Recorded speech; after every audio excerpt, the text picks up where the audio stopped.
Good morning. Ngasigi card ki message happen na yung minerasi ko. Ngasi layout po numit ko. Layout po numit se okay na chato photo ka dabaga lera gadi red kumba kay kumba use to bibiyay ko. Angang ba mo yawon biyo. Adi set pa mo hanggoy raga san ko. Adi luman ni khangde kay ni khangde dumay na yawon biba hai tare ko. Aduga amana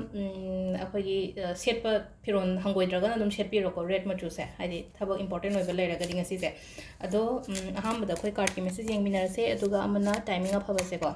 Do ina video se khatang buding ngang khat labane hana dege haraga di thabok chathok da khrang ngan na chat su yaw ba jane du na hadi kitang ngan na sembiro on har pa yaw ko du na ai so yari ngai sidagi hen ngang khat pa di ngam dre ko ado yeng me na se ko gi card message se ko sidagi dum lok tho khan me na se card number 1 2 3 ko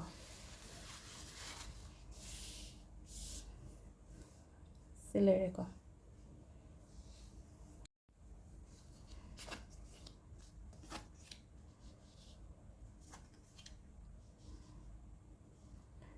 the layer की card home से अहम बगी से ना 5-1 सोले को 5-1 से कितने conflict लेगा card हाई तारे को तो मैंने नो हाई कांसे दा को हाई दिसुम थबांग फम दा कई दा नो आई तब को तब गुम्बा तो मैंने का सुले बे आई को हाई दि toxic ओए बदो हाई तारे को तंग environment तो हाई तारे को इन हजिक लगी बजगा अदुम ngasi gi oina ni ko se adum gan hai daily gi oina yeng mane na hai ngasi do khatang noi tabo ko tabo do maina lei ba hai ta energy se kra hai tare ko adu juna sida hadi smaina laye haina khalaga so ko hadi ai aingonda gi release to hongi ba haida changjan lu da ba adugi pot tu da hai tare ko adugi pot tu da adugi mafam du da yam ka haina khong thangjan bi da ba khong smaina hadi changjan bagi mo ta maning oina handoro ba dum ba pot ta gi hai tare ko hadi maning hallo aduda yam ka hen interest lo no ko sigi pot sida aduga ani su ba sena ko hangman ai thole ko hangman se hadi hajik chatli ba mong se dum chal halo ko hadi ngasi gi na hai tare ngasi gi to gom to ko dum tawro hai tare ko sida hadi daily gi na haram ne daily gi message ki type to na hadi ngasi taw dori ba ko tri mam do hadi dum taw biyo dum ko adum taw biyo hadi ko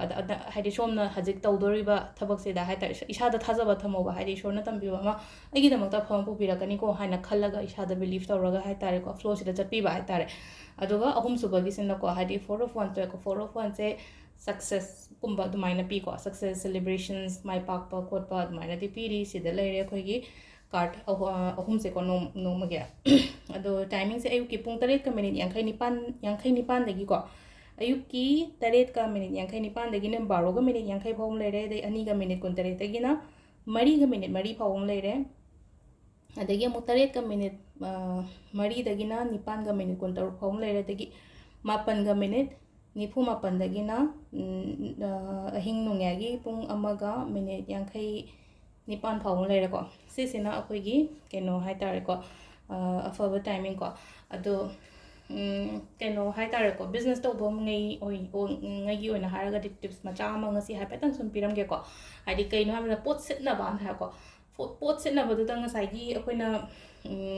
sida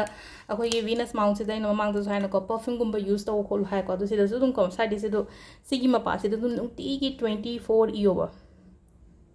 kubi game pa se da ko maka se da ko hari maka gumbam lo bi raga 24 uni mu jasano mina ka shukai de ko dum hari su du faina khunjala thang da ka shu u de bodina te ko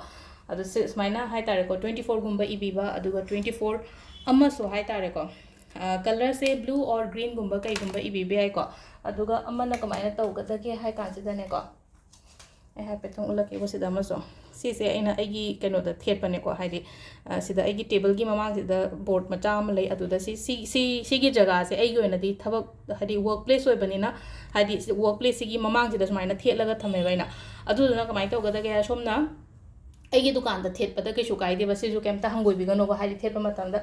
aigi afaba la han ge ai phajage na thet pa ne mi na kari hai gi ni kari khan gi ni hai na khan da ba hai tare ko thaba ma to matam da hai tare ko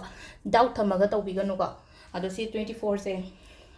adum sigi hai tare ko hadi akogi business ke ge da su ko hadi yamna attract to ba phaba good luck attract to ba money attract to ba adum ba numbers ni ko se jo ado si na bbi ma'am ado se lai renga sigi chara ko videos ko daily card message ko ma'am thank you